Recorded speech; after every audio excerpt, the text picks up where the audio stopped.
S, வீடு, schools, hotels, store room இங்கெல்லாம் partition wall கட்டணும்னாலும் இப்போ பில்டிங் போனஸோட first choice Renocon Rapid Wall Panels. அதிபர் டொனால்ட் ட்ரம்ப் மற்றும் நியூயார்க் நகரின் புதிய மேயர் ஜோஹ்ரான் மம்தானி இடையிலான நீண்ட நாள் அரசியல் மோதல் முடிவுக்கு வந்துள்ளது.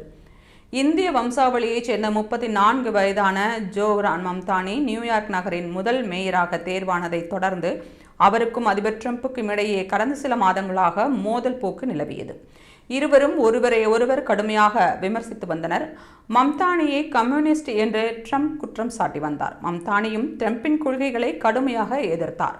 இந்த சூழலில் வெள்ளை மாளிகையில் ட்ரம்பை சந்தித்து மம்தானி ஆலோசனை நடத்தினார். அந்த சந்திப்பு மிகவும் பயனுள்ளதாக இருந்தது என்று குறிப்பிட்ட ட்ரம்ப், நியூயார்க் நகரத்திற்காக சிறப்பான செயல்களை செய்வதே எங்களின் பொதுவான இலக்கு.